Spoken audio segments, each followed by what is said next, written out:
추미애가 검사들의 집단 반발 사태에 대해 검사들의 다양한 의견에 귀 기울이고 있다면서도 검찰의 정치적 중립을 해친 건 윤석열 검찰총장이라고 주장했습니다. 충북 진천에 위치한 법무연수원을 찾은 윤석열 검찰총장이 신임 부장검사들에게 살아있는 권력의 비리를 좌고우면하지 않고 수사하는 검찰을 만드는 게 검찰개혁이라고 강조했습니다. 여성 검사들이 정치적 발언을 서슴지 않는 진혜원 검사에 대해 아무런 조치를 취하지 않는 이문정 부장검사에 분노하고 있습니다. 어느 한 검사는 감찰 담당자인 이문정 부장검사에 대한 직무유기 고발도 고려해볼 것이라고 밝혔습니다. 무려 4개의 시민단체가 서울과 부산시장의 후보 공천을 밀어붙이는 더불어민주당을 규탄했습니다. 시민단체는 더불어민주당이 후보를 내는 것은 피해자들에 대한 3차 가해라며 후보를 낼 거라면 선거비용 833억 원을 배상하라고 촉구했습니다. 홍남기 경제부총리가 돌연 사의를 표명했습니다. 문재인의 사표 반려에도 홍남기의 뜻은 확고했는데 그 배경은 무엇인지 알아봅니다. 광주를 재방문한 김종인 국민의힘당 비상대책위원장이 5.18 민주화운동 법안을 만드는 것 자체로 의미가 있다고 말했습니다. 경기도 소재 한 병원에서 독감 예방접종 대상자들에게 서약서를 받는 것으로 확인됐습니다. 만약 사망할 경우 국민들에게 책임을 전가하는 것 아니냐는 불만이 나옵니다. 국방부가 북한에 사살된 공무원 유족이 요청한 시신 훼손 장면이 담긴 녹화 영상 공개 요청을 거부했습니다. 군 비밀이라는 이유에서인데 유족은 국방부가 해상 경계 작전의 실패를 감추려고 정보 공개를 거부하고 있다고 주장했습니다. 국민의힘당 하태경이 김어준의 뉴스공장에 출연해 문재인에게 이명박, 박근혜 대통령의 사면을 부탁하면서도 명백한 잘못이 있어 감싸주긴 어렵겠지만 이라고 말했습니다. 이 밖에도 다양한 소식이 준비되어 있습니다. 여러분이 꼭 아셔야 할 뉴스와 함께 11월 4일 오늘도 활기찬 하루 시작하시기 바랍니다.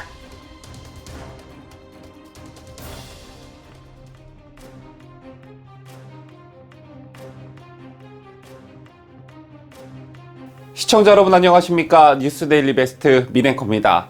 오늘은 먼저 미국 대선과 관련한 소식부터 알아보도록 하겠습니다. 미국의 제46대 대통령을 뽑는 투표가 우리 시각으로 어제 오후 2시부터 시작됐습니다. 미국 선거기는 합니다만 세계의 질서를 주도하는 미국의 지도자를 뽑는 선거인데다가 우리나라 경제, 외교, 안보에 절대적 비중을 차지하는 우방국의 수장을 뽑는 선거이니만큼 우리 국민들도 미국 대선에 지대한 관심을 가지고 계신데요. 주로 미국 주류 언론의 기사를 인용 보도하는 국내 언론을 통해 미국 대선 소식을 접하시는 분들이 다수이기 때문에 바이든의 우위를 점치는 기사들을 많이 봐오셨을 겁니다. 하지만 선거 추이를 보면 트럼프 대통령의 막반 추격 양상도 만만치 않을 것이란 분석도 꽤 많았는데요. 선거를 예측하는 일, 특히 접전 양상을 보이는 선거 결과를 예측하는 일이란 언제나 어려운 일이죠. 그래서 이틀 전 구독자님들의 생각을 묻기 위해 유튜브 커뮤니티에 제가 설문조사를 하나 올려봤습니다. 구독자님들께 미국의 대통령 후보 중 누가 적합하다고 생각하십니까? 라는 질문을 드렸는데요. 오늘 새벽 2시 기준 약 1만 5천 분께서 투표에 참여해 주셨고 그 결과 트럼프 86%, 바이든 14%로 절대 다수의 구독자님들께서 미국의 대통령으로 트럼프가 적합하다고 답해 주셨습니다. 또 해당 설문조사에 많은 분들께서 댓글로 여러 생각들을 남겨주셨는데 제가 꼼꼼히 읽어본 결과 트럼프 대통령 지지 이후의 상당수가 그동안 트럼프 대통령이 재임 기간 중에 보여주었던 반중 정책을 보시고 재선 이후에도 반드시 중국의 철퇴를 가했으면 좋겠다라는 의견들이 가장 많았습니다. 반면 바이든 후보와 관련해서는 친중이라고 생각하시는 분들도 상당히 많은 것을 알 수가 있었는데요. 이 밖에도 저희 데일리 베스트 구독자님들 중에 미국 현지에 살고 계신 분들도 많은 만큼 실제 가족 모두가 트럼프 대통령에게 투표를 했다는 분들의 댓글도 찾아볼 수가 있었습니다.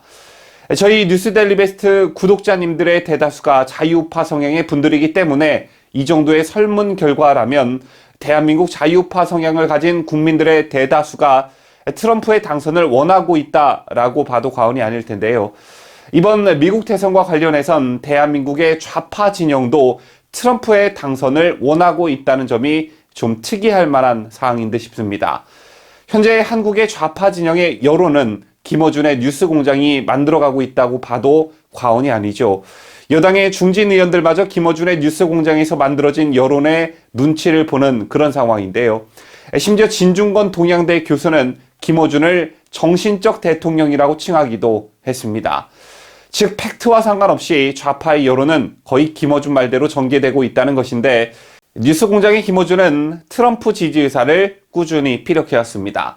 몇 가지 김어준의 발언을 정리해 봤는데요. 미국 대화가 이루어지는 것을 보고 싶은 사람이라면 조 바이든에게 투표하면 안 될 것이라고 강조하는 미국의 한반도 전문가의 말에 김어준은 100% 동의한다라고 화답한 바 있습니다. 또 트럼프 지지율이 바이든보다 뜨지 않자 김어준은 그럼에도 불구하고 역전을 해야 한다. 바이든이 뭘 특별히 인상적인 걸 남긴 기억이 없다고 발언했고, 이 밖에도 김어준은 트럼프 쪽이 그나마 정상회담 가능성이 있는 편이라고 말하기도 했습니다. 이 같은 김어준의 발언을 종합해 보면 우리 우파 진영이 자유민주주의와 반중국 노선을 펼치는 트럼프 대통령이 적합하다고 보고 있는 반면, 김어준을 비롯한 좌파 진영은 북한과의 관계 개선에 뉴페이스인 조 바이든보다 그간 문재인, 김정은과 호흡을 맞춰왔던 트럼프가 훨씬 수월할 것이다 라는 계산을 하고 있는 것을 엿볼 수 있었는데요. 한국의 가장 왼쪽에 있는 진영과 가장 오른쪽에 있는 진영이 각기 다른 이유로 트럼프 대통령의 재선을 바라고 있는 그런 양상입니다. 자, 다만 이 부분과 관련해서는 연임이 가능한 미국 대통령 선거 제도에서 재선을 위해 일종의 성과가 필요했던 트럼프 대통령이 재선 후에도 김어준의 바람처럼 북한 김정은과의 접촉을 늘려갈지는 미지수겠죠. 어쨌든 미국 대통령 선거 이제 주사위는 던져졌습니다. 먼저 미국 대선은 전체 득표율과 상관없이 선거로 선출된 538명의 선거인단 투표로 대통령이 결정이 되죠. 따라서 과반인 270명 이상을 확보한 후보가 당선이 되는 그런 방식입니다. 그래서 이 270이라는 숫자를 매직 넘버라고 하는 건데요. 각 주별로 보면 각 주의 투표에서 이긴 후보가 그 주의 선거인단 수를 모두 가져가는 이른바 승자 독식 구조입니다. 따라서 플로리다, 펜실베니아, 텍사스주처럼 많은 수의 선거인단이 배정된 주들에서 거둔 성적이 당락에 결정적인 영향을 미치게 되는 것입니다. 저희가 어제 뉴스를 마감하기 전에 이미 개표가 진행된 곳이 있었는데요. 뉴햄프셔주 딕스빌 로치 그리고 밀스필드에서 실시된 첫 투표에선 트럼프 대통령이 16표를 얻어 10표를 얻은 바이든 민주당 후보를 앞섰습니다. 그리고 여러분께서 가장 궁금해하고 계신 것이 뭐니 해도 당선자 윤곽이 언제쯤이면 나올까라는 것일 텐데요. 당선자 확정 소식은 예상보다 늦게 나올 가능성이 있다는 관측이 지배적입니다. 굉장히 높았던 사전 투표율 때문인데 당선자 윤곽은 이르면 우리 시간으로 오늘 오후쯤, 그러니까 미국 시간으로 선거 당일 밤 늦게 또는 다음날 새벽에 나올 수 있지만 우편투표 급증에 따른 개표 지연 또 박빙 승부가 맞물린다면 며칠이 걸릴 수도 있는 그런 상황입니다. 어림잡아 1억 명이 사전투표를 마쳤다는 보도가 나오고 있기 때문에 이러한 예측에 힘이 실리고 있는 상황입니다. 상황이 이렇다 보니 트럼프 대통령은 우편투표가 사기투표의 운상이라며 불복 가능성을 시사해 왔는데요. 그러면서 조기에 승리 선언을 해버릴 것이다. 즉 우편투표지에 대한 개표 결과가 나오기 전에 현장 투표에서 승리한 것으로 판단이 되면 우편투표에 관계없이 승리를 선언할 것이다. 이런 우려까지 나왔었습니다.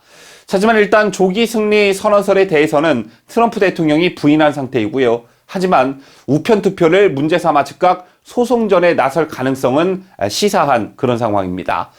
이번 미국 대선과 관련해 대선을 지켜보는 여러 가지 관점이 있는데요. 우선 우리나라에서도 지난 대선 과정에서 회자가 됐던 여론조사가 아닌 구글 트렌드입니다. 즉 구글은 미국 대선 결과를 알고 있다라는 것인데 과거 구글 검색어 빅데이터를 통해 선거 결과를 예측했더니 똑 맞아떨어졌다는 것입니다. 자, 그렇다면 이 구글 트렌드는 적중률이 얼마나 될까요? 이 소식은 강혜국 기자가 준비했습니다. 지금 보시고 계신 게 구글 트렌드입니다. 빅데이터를 활용해 특정 검색어에 대한 관심도를 0에서 100 사이로 수치화하고 비교도 할 수 있습니다. 최근 각종 여론조사에선 바이든이 우세를 보였지만 구글 트렌드에서는 트럼프에 대한 관심도가 줄곧 높게 나타납니다. 그렇다면 실제 과거 적중률은 어땠을까요? 실제 구글은 이변으로 기록된 지난 2016년 미국 대선 결과를 맞췄습니다. 주요 언론이 힐러리 당선에 무게를 둘 때 구글 트렌드에선 트럼프가 우위였습니다. 겉으로 드러나지 않았던 샤이 트럼프 표심이 구글 검색어엔 잡힌 결과라는 분석입니다. 그렇다면 우리나라 대통령 선거는 어땠을까요? 100만 표차 박빙이었던 2012년 대선 당시에도 구글 트렌드의 관심도와 개표 결과가 맞아 떨어졌습니다. 하지만 구글 트렌드는 단순히 검색 빈도를 시각화한 것일 뿐 어떤 후보에 대한 호불호나 지지 의사를 보여주진 못한다는 한계를 지닙니다.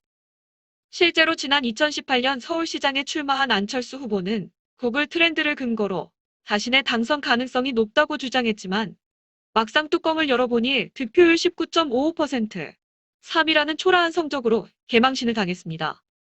또 올해 초 홍콩 시위와 함께 커진 반중 정서 때문에 결과가 뒤집힌 타이완 총통 선거처럼 막판 변수를 반영하기 어렵다는 한계도 있습니다. 특히나 승자 독식 방식의 미국 대선은 전체 득표율에서 지고도 당선될 수 있어서 검색어 빅데이터만으로 결과를 단정 짓긴 어려운 게 사실입니다. 자유대한민국을 수호하는 뉴스데일리 베스트 강희국입니다. 트럼프 대통령과 바이든 민주당 후보는 마지막 유세에서 서로 승리를 장담했습니다. 트럼프는 불리한 여론조사 결과가 모두 가짜라며 재선을 자신했고, 바이든 후보는 이제 트럼프가 짐을 싸서 백악관을 떠날 때라고 맞받아쳤습니다. 이처럼 트럼프 대통령은 여론조사 결과에 강한 불신을 드러내고 있는데요. 우선 미국 대선을 앞두고 마지막으로 실시된 여론조사에서는 바이든 후보의 지지율이 52%, 트럼프 대통령의 지지율은 42%로 10%포인트 트럼프 대통령이 뒤지고 있었습니다. 이와는 별개로 미국 대선을 바라보는 또 재미있는 시각이 존재하는데요. 우리나라는 이런 게 없지만 일부 국가에서는 선거 결과를 두고 도박을 벌이는 게 합법입니다. 미국도 이를 합법으로 인정을 하고 있는데요. 이번 미 대선 결과를 놓고 역대 최대 규모의 판돈이 걸렸다고 합니다. 베팅 업체들은 바이든 후보의 손을 들었지만 판돈 자체는 트럼프 대통령에게 몰렸다고 하는데 어떤 이유에서인지 김자유 기자가 보도합니다.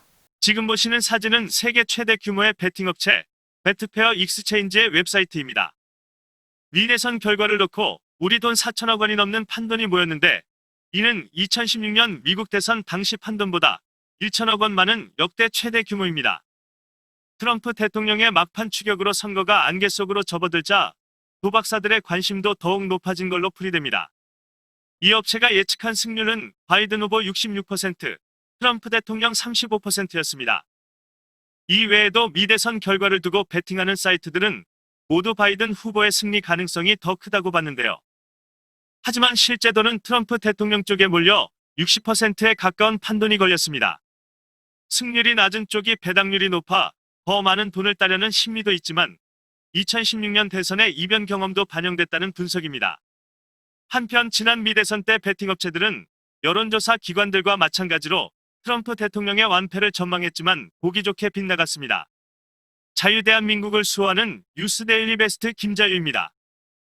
자신의 아들 군복무 문제와 라임 옵티머스의 여권 정치인들이 연루돼 있다는 의혹이 연이어 터지면서 수세에 몰렸던 추미애 법무부 장관. 그러나 라임 옵티머스와 관련해 검사들과 야권 정치인이 연루돼 있다는 김봉현의 옥중 편지로 전세 뒤집기를 시도했었죠. 그러나 국정감사장에 나온 윤석열 검찰총장의 작심 발언과 추미애의 반기를 드는 검사들의 집단 반발로 다시 수세에 몰리자 이번엔 여권 지지층이 추미애를 지원 사격했습니다.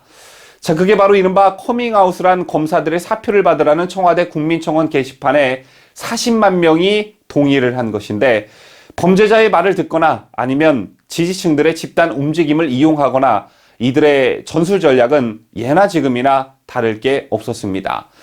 검사 300여 명이 이른바 댓글 커밍아웃에 나서며 자신에게 집단 반발하는 상황을 지켜보던 추미애 법무부 장관. 결국 이 국민청원을 명분 삼아 자신의 입장을 밝혔는데요.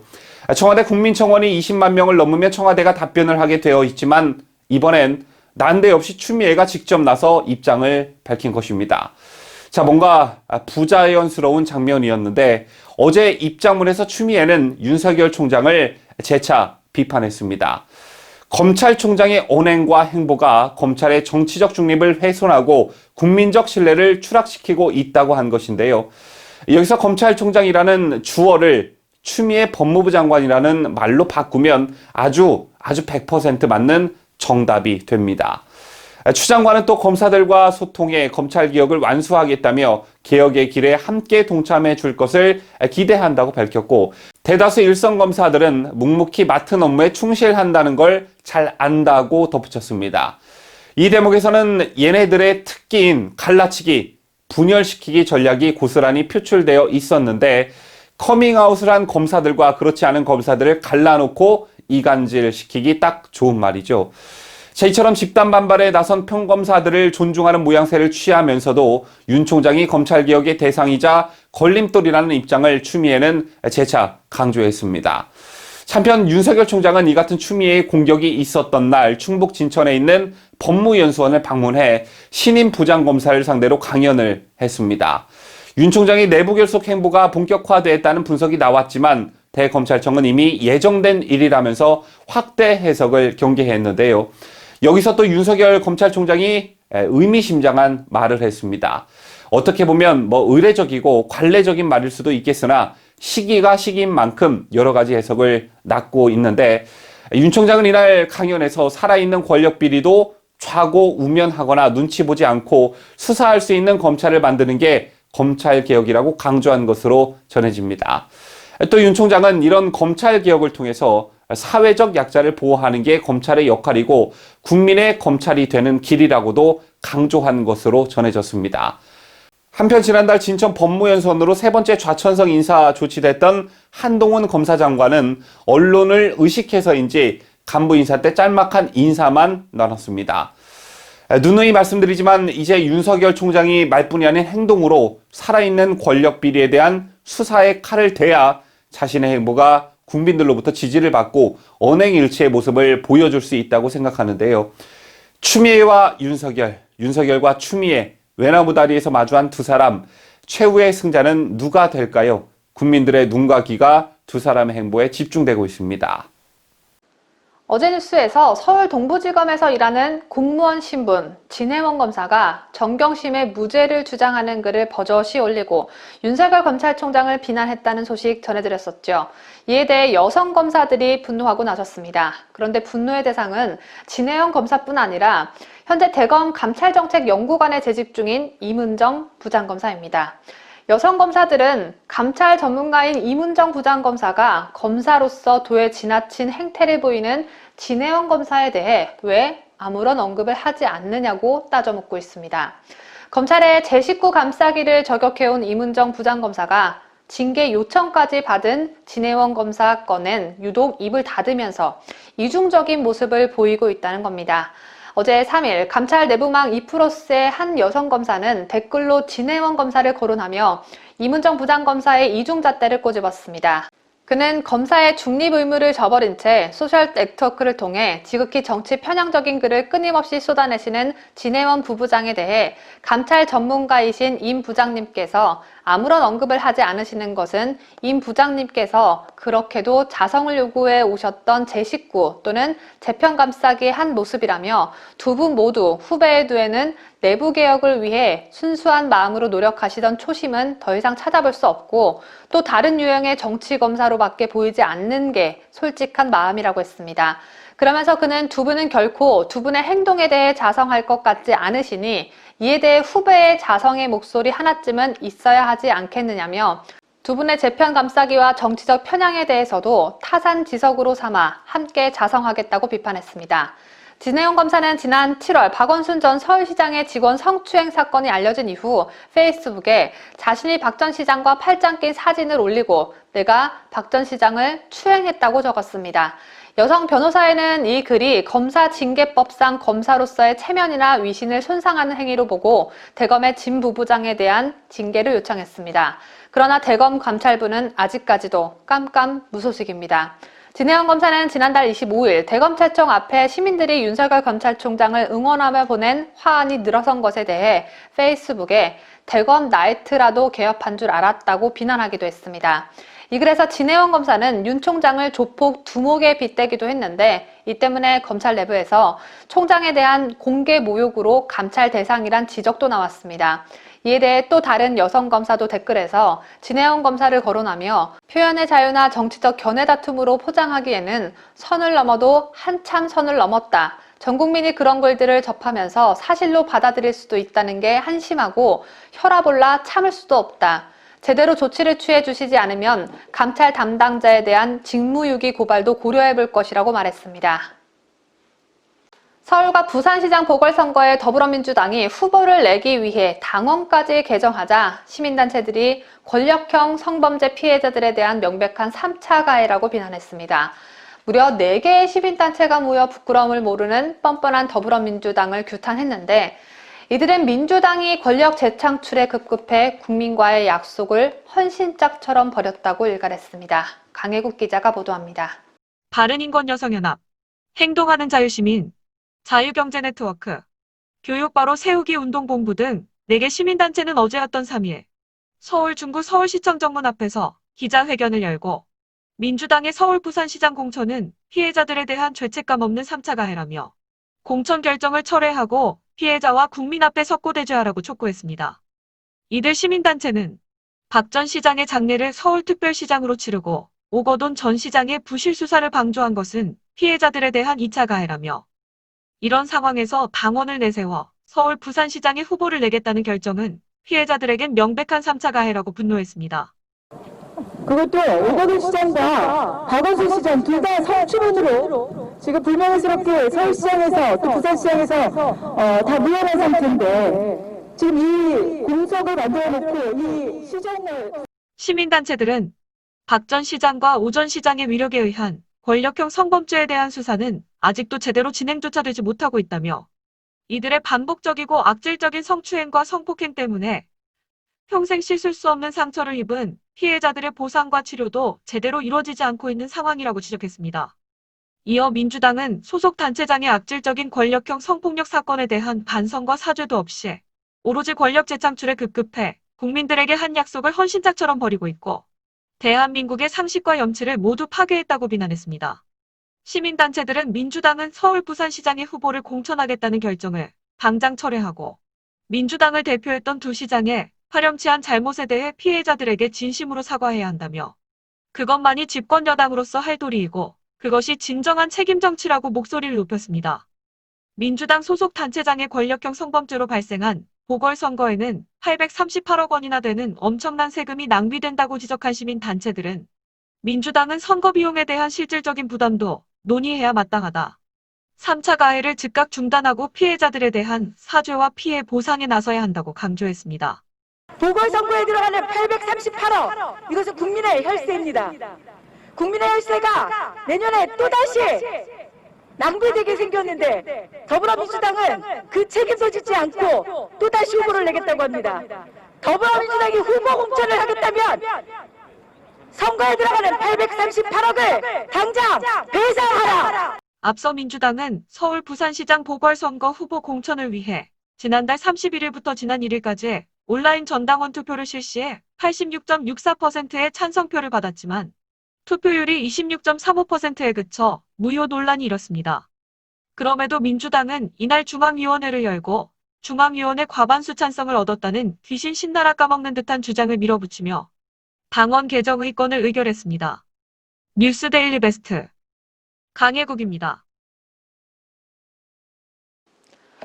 홍남기 경제부총리 겸 기획재정부 장관이 세입자에게 위로금을 줬다는 놀림을 받는 것부터 주식 양도소득세 논란까지 여러 가지로 참 많이 힘들었나 봅니다.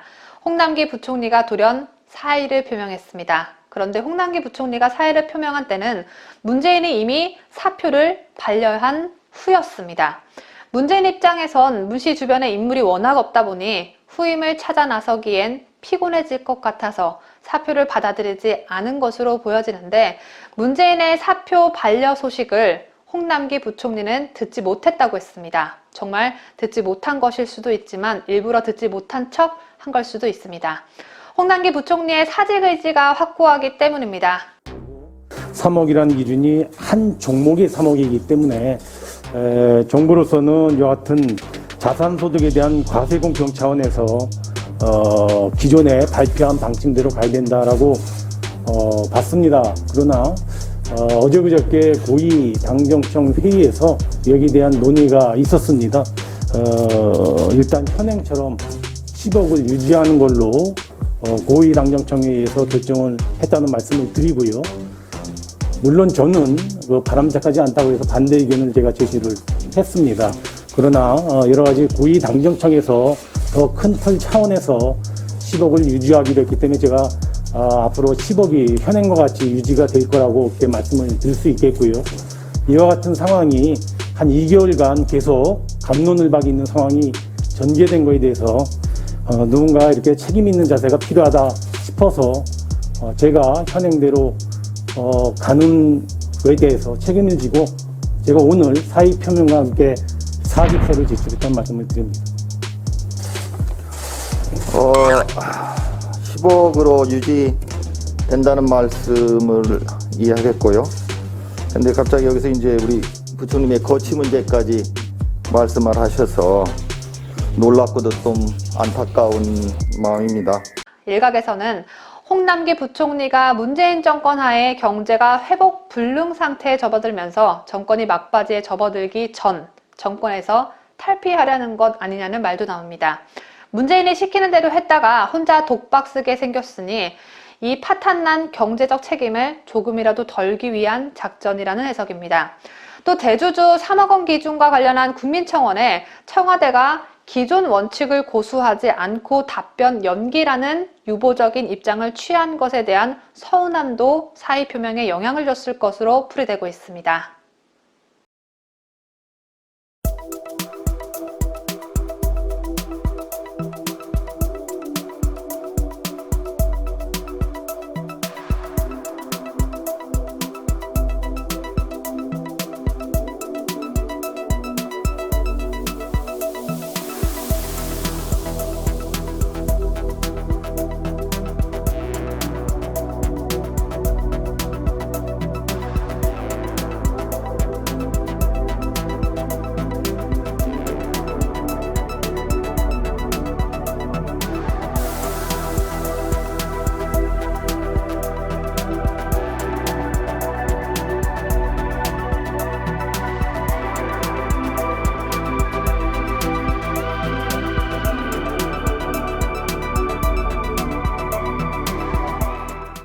작년 7월이었죠. 문재인의 핵심 측근인 당시 양정철 민주연구원장이 중국 공산당 중앙당규와 정책협약을 체결했는데 중앙당규는 공산당 고급 간부를 길러내는 싱크탱크이자 고급 교육 연수기관입니다.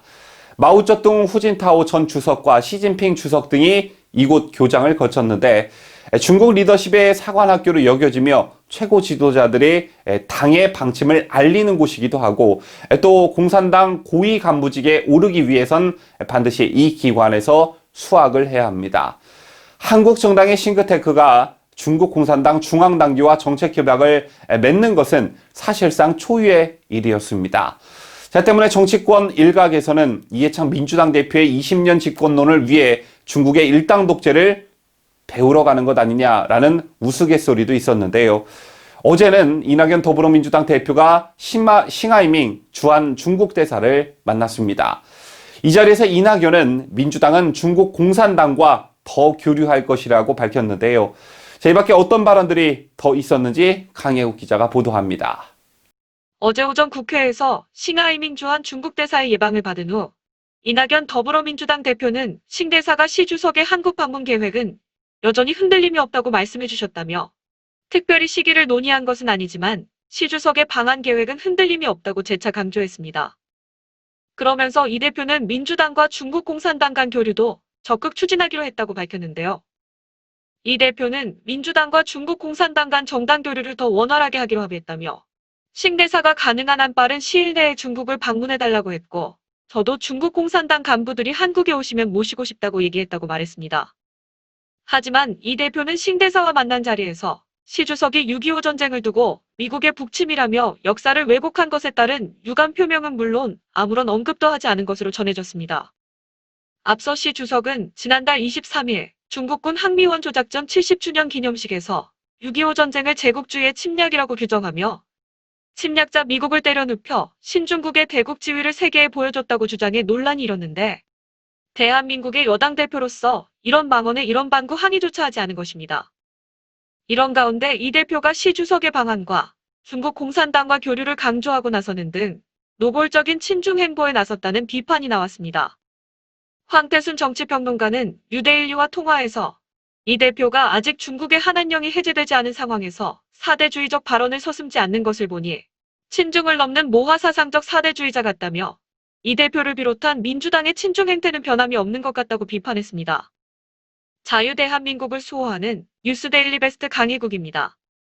최근 집값 급등으로 인한 부동산 이슈, 조세 문제, 또 고용부진 등 경제 실정뿐만 아니라 추미애 법무부 장관 아들 군복무 특혜 논란, 북한의 해양수산부 공무원 살해 사건, 라임 옵티머스 금융사기 사건 등 정부 여당의 각종 악재들이 쏟아졌습니다.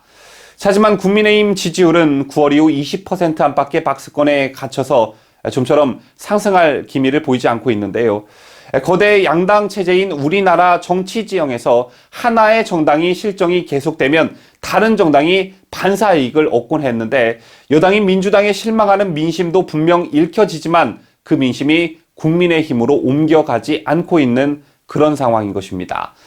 최근 각종 정치적 이슈와 관련해선 여권에 등을 돌린 국민들이 많다는 게 각종 여론조사 지표로도 나타났는데 대표적으로 라임 옵티머스 등 금융사기 사건과 관련해 특검을 추진해야 한다며 야당 주장에 공감하는 의견이 더 많았고 해수부 공무원 살해 사건과 관련해 정부 대응에 대해 잘못했다는 여론도 절대적인 우세였습니다. 또 정부의 부동산 정책에 대해서도 잘못하고 있다가 잘하고 있다를 압도했는데 좀처럼 제1야당인 국민의힘의 지지율이 오르지 않고 있습니다. 제 같은 기이한 현상에 여러 가지 분석들이 나오고 있지만 그 중에 하나가 보수층이 결집하지 않고 있기 때문이라는 지적이 많습니다. 즉 민주당을 지지하고 있는 견고한 지지층이 결집하면서 이른바 콘트리트 지지율을 형성하고 있는 것과는 달리 국민의힘은 전통적 지지 기반이 흔들리고 있다는 건데 그 이유는 김종인 비상대책위원장의 이른바 좌클릭이 큰 영향을 미치고 있습니다.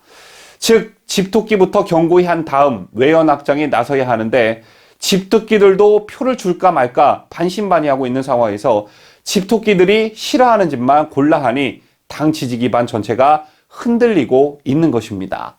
때문에 국민의힘 지지 기반인 TK에서조차 민주당에 밀린다는 여론조사 결과가 나왔고 그럼에도 불구하고 김종인 위원장의 전라도 민심구에는 계속되고 있습니다. 어제는 김종인 국민의힘 비상대책위원장이 닷새 만에 또다시 호남을 찾았는데요. 김 위원장은 5.18 특별법에 큰 의미가 있다고 말해 사실상 여당이 추진하는 이 특별법에 협조해줄 뜻을 내비쳤습니다. 보도에 강혜국 기자입니다. 김종인 국민의힘 비상대책위원장이 91주년 광주학생 독립운동 기념식 참석을 위해 광주를 찾았습니다. 지난달 29일 전북 전주를 방문한 지 닷새 만인데요. 국민의힘이 지난 9월 호남 지역 현안을 챙기기 위해 발족한 호남 동행 국회의원단 소속인 정원천, 김기현, 윤재욱, 이달곤 의원 등도 함께 참석했습니다. 김 위원장은 이후엔 김대중 컨벤션 센터에서 열린 광주 전남 중소기업인 간담회에 참석했고 무안으로 옮겨서 전남 광역 기초단체장 정책협의를 진행했습니다. 오가는 도중 김 위원장은 기자들과 만나 더불어민주당이 추진하고 있는 5.18 특별법과 관련해 법을 만드는 자체로 큰 의미가 있을 것이라며 내용은 입법하는 과정에서 상식선에서 결정되지 않을까 생각된다고 덧붙였습니다. 또한 국민의힘의 서진 정책으로 TK 지지율이 떨어지는 것에 대해서 김 위원장은 여론조사는 그럴 수도 있고 안 그럴 수도 있다면서 크게 신경 쓰지 않는다. 우리가 한번 설정한 것에 대해 계속해서 추진해 나갈 것이라고 말했습니다. 한편 앞서 더불어민주당은 지난달 27일 5.18 민주화운동 진상규명을 위한 특별법과 5.18 명예훼손 처벌법 등으로 구성된 이른바 5.18 특별법을 발의했습니다. 특히 5.18 역사 왜곡 처벌법은 5.18과 관련 비방 왜곡 날조 등 허위사실 유포행위의 7년 이하의 징역형, 또는 7천만 원 이하의 벌금에 처한다는 내용을 담았습니다. 또 5.18 진상규명특별법은 5.18 당시 투입된 군인들의 범죄와 관련해서는 공소시효를 배제하도록 했습니다. 이에 우파 진영과 법조계와 학계에서는 표현과 학문의 자유를 침해하는 등 위헌 소지가 크다는 비판이 제기되고 있는 상황입니다. 자유대한민국을 수호하는 뉴스데일리 베스트 강혜국입니다. 독감 백신 접종 후 잇따른 사망 사례가 발생하고 있는 가운데 경기도 소재 한 병원에서 접종 대상자들로부터 서약서를 받는 것으로 확인됐습니다. 지난 2일 한 온라인 커뮤니티에 독감 백신 접종하는 병원에서 서약서 받고 있네라는 제목으로 글이 올라왔는데요. 독감 백신 접종을 하는 병원에서 책임 회피성으로 서약서를 받고 있다는 내용이었습니다. 서약서에는 나라에서 배정받은 현물 백신이 병원에 배송되기 전까지 어떻게 관리됐는지 확인하지 못했다. 질병관리청 방침에 따라 이상이 없다는 얘기를 듣고 무료 독감을 시행한다는 안내 문구가 적혀 있었습니다. 나라에서 제공하는 백신인데 직접 접종하는 개인 병원에서 서약서를 받는 상황인데요. 사실상 백신 접종자가 설명을 듣고 인지한 상태로 접종에 동의한다는 내용을 서류화하는 작업인 셈입니다. 이에 네티즌들은 병원은 문제가 발생해도 책임지지 않겠다는 건데 누가 백신 접종하려 하겠나? 수술 동의서랑 같은 의미 아닌가? 무서워서 어디 백신 접종하겠나 등의 반응들이 이어졌습니다. 또 상온 노출된 백신을 방역당국이 수거해 갔지만 일선 병원에서는 못 믿으니까 서약서까지 받는 것 아니냐는 비판도 제기됐습니다. 어제 3일까지 독감 백신 접종 후 사망자는 88명으로 확인됐습니다. 도무지 신뢰가 가지 않는 예방접종 피해조사반이 사망자 83명 사례를 검토한 결과 예방접종과 사망 간 인과성은 확인되지 않는다는 의견이 나왔습니다. 그렇다면 나머지 5명은 인과성이 있다는 걸까요? 그건 또 아닙니다. 질병청은 추가로 확인된 사망 사례 5건에 대해서는 조사 중이며 지속적으로 인과성을 확인하고 추가 조사 및 분석을 진행할 계획이라고 밝혔습니다. 그러므로 이 5명에 대해서도 조사가 끝나면 마찬가지로 인과성이 확인되지 않았다고 할 전망입니다. 다음 뉴스입니다. 국방부가 해양수산부 공무원이 북한군에 사살된 상황이 담긴 정보를 공개하라는 유족 측의 요구를 단호히 거절했습니다. 군사 기밀이라는 이유에서인데 이 이유가 쉽게 납득이 되진 않습니다. 당초 국방부는 북한이 우리 공무원을 불태운 정황을 확인했다고 했습니다. 그리고 유족은 그 불태운 정황이 담긴 장면을 녹화하는 파일 등을 공개할 것을 요구했습니다. 불태워졌다고 말은 하면서 그 증거 영상은 공개할 수 없다. 이 말에 어폐가 좀 있지요. 유족은 해상 경계작전의 실패를 감추려고 정보 공개를 거부하고 있다고 주장했습니다. 이어서 강혜국 기자가 보도합니다. 국방부는 3일 오후 서울 용산구 국방부 민원실에서 해수부 공무원의 친형 이래진 씨를 만나 유가족 측이 요청한 정보는 공공기관의 정보 공개에 관한 법률에 따라 정보공개법이 적용되는 대상이 아니다라며 군사기밀보호법상 비밀로 지정돼 정보공개가 제한된다고 했습니다. 북한에 피살된 공무원의 형 이래진 씨는 지난달 6일 동생의 피살 경위를 파악하기 위해 국방부 감청 녹음 파일과 북한군이 시신을 훼손시키는 장면을 녹화한 파일 등을 공개할 것을 요구했었습니다. 구체적인 청구 대상은 공무원 A씨가 북측의 총에 맞아 숨진 9월 22일 오후 3시 30분부터 오후 10시 51분까지 군의 북한군 대화 감청 녹음 파일과 A씨의 시신을 훼손한 것으로 추정되는 불꽃이 관측된 같은 날 오후 10시 11분부터 51분까지 40분간 녹화 파일입니다. 이 씨는 국방부의 설명을 들은 뒤 기자들과 만나 국방부는 아예 정보를 보여줄 생각이 없다며 해상 경계작전의 실패를 감추려고 정보 공개를 거부하고 있다고 주장했습니다. 이 씨의 법률 대리인인 김기훈 변호사는 국가안보와 한미동맹의 지장을 초래할 수 있다며 정보 공개를 거부하는데 이미 국회의원들을 통해 치르기 하라는 등의 북한 통신 단어들이 언급됐다. 국방부에서 나올 수밖에 없는 말들이다. 국회의원들이 말하고 다니면 동맹의 지장을 초래하지 않는 것인가라고 물었습니다. 김 변호사는 우리는 시신 훼손 영상을 달라고 했는데 국방부는 훼손 영상은 없고 불빛 영상만 있다고 했다며 지금까지 국민들은 국방부가 말한 불빛 영상이 시신 훼손 영상인 줄 알았는데 국방부의 말은 그게 아니라는 논리밖에 되지 않는다고 말했습니다. 이어 유엔에서 조사하면 청구한 정보를 공개하겠는가 하고 묻자 국방부는 요청이 오면 검토해보겠다고 했다며 유엔 조사와 함께 행정소송을 검토할 것이라고 말했습니다. 뉴스데일리 베스트 강혜국입니다. 더불어민주당과 열린민주당에서 발의한 온종일 돌봄체계 운영 지원에 관한 특별법안이 돌봄 전담사와 교원단체 간 갈등을 불러일으키고 있습니다. 문재인 정권 하의 사람들은 종교 편가르기부터 시작해서 의사와 간호사 편가르기, 서울 지역 대학생과 지방 대학생 편가르기 등 서로 간 싸움 붙이는 게 취미인 듯합니다. 부모를 대신해 아이들을 돌봐야 하는 돌봄 전담사들은 파업을 예고했고 교원단체들은 대체 업무를 하지 않겠다고 나섰지만 교육당국은 뚜렷한 대책을 내놓지 않고 있습니다. 김자유 기자가 보도합니다. 어제 3일 교육계에 따르면 전국 학교 비정규직 노동조합은 최근 더불어민주당과 열린민주당에서 발의한 온종일 돌봄체계 운영 지원에 관한 특별법안에 반발해 오는 6일 돌봄 파업에 나서기로 했습니다. 이번 파업에는 전국 1만 3천여 명의 돌봄 전담사 중 절반 이상이 참여합니다. 이날 학비노조 서울지부는 서울시 교육청 앞에서 기자회견을 열고 6일 1차 돌봄 파업을 시작으로 우리들의 요구가 관철될 때까지 2차, 3차 파업을 불사하고 끝까지 투쟁해 나갈 것이라고 했습니다. 파업을 선언하는 기자회견은 서울뿐만 아니라 이날 전국의 시도교육청에서 동시다발적으로 진행됐습니다. 돌봄 전담사들은 온종일 돌봄 특별법으로 돌봄교실 지자체 이관 문제를 촉발시킨 더불어민주당의 책임이 있다라며 파업으로 인한 돌봄 대란은 교육부와 교육청, 더불어민주당이 책임져야 할 것이라고 주장했습니다. 이번 전국 돌봄 파업을 초래한 온종일 돌봄 특별법은 권칠승 더불어민주당 의원과 강민정 열린민주당 의원이 지난 6월과 8월 각각 발의했습니다. 이 법안은 중앙정부가 돌봄과 관련한 종합계획을 수립하되 각 지역의 돌봄 체계를 지자체가 여건에 맞게 계획을 세우고 운영한다는 게 골자인데 그동안 학교 내 돌봄은 시 도교육청과 개별 학교가 운영을 맡아왔습니다. 돌봄 전담사들은 해당 법안이 돌봄 업무를 지자체로 이관의 돌봄 민영화를 부추길 것이라고 보고 있습니다. 현재 일선 학교에서 담당하고 있는 돌봄 전담사 관리를 지자체가 맡으면 결국 민간기관에 위탁하는 형식으로 바뀌게 될 것이라고 예상하기 때문입니다. 이 경우 각 교육청의 시간제 비정규직으로 채용된 돌봄 전담사들의 고용 불안이 커지고 노동 조건이 열악해질 수 있다며 우려하는 것입니다.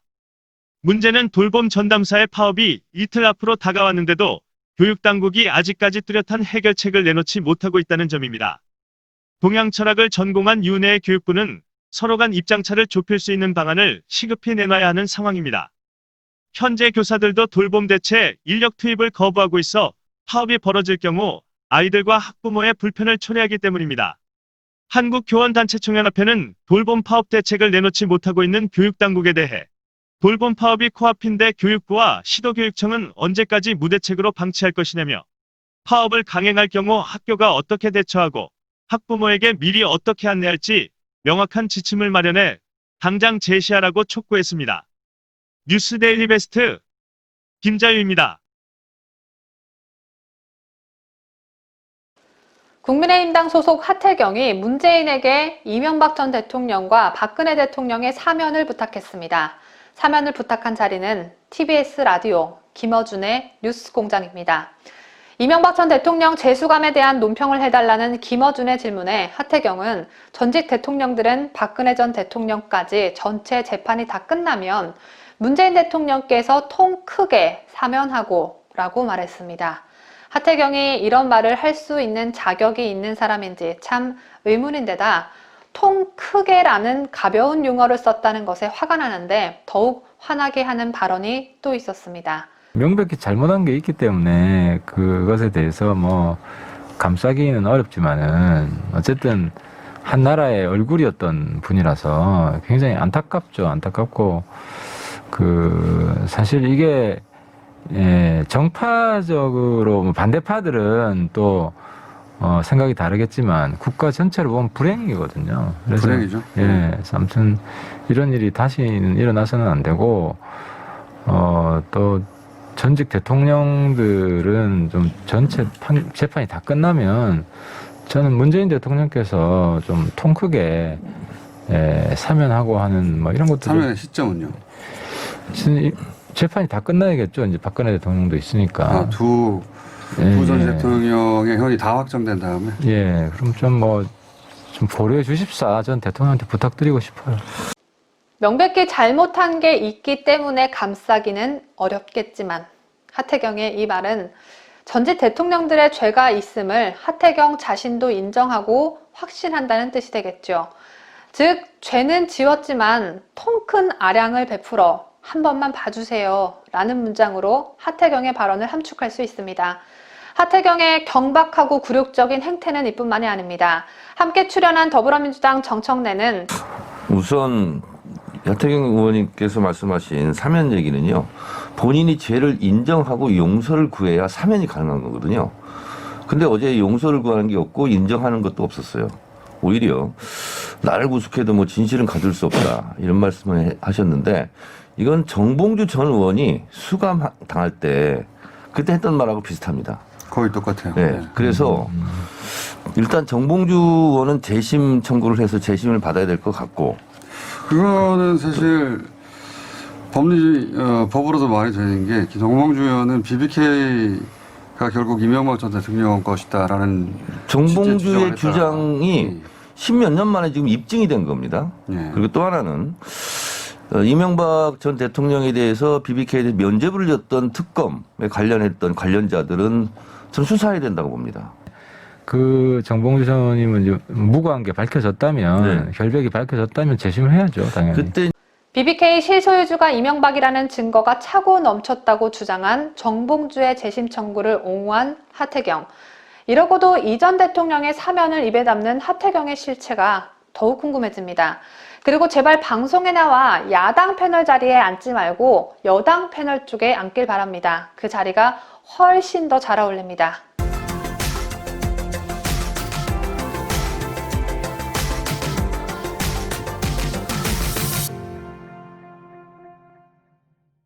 이상으로 저희가 준비한 뉴스를 모두 마치도록 하겠습니다. 오늘 미국 대선 결과가 나올지 아니면 며칠 더 걸릴지는 미지수겠지만 당락을 떠나 흔들림 없는 한미동맹이 지속되길 구독자 여러분들과 함께 기원하겠습니다.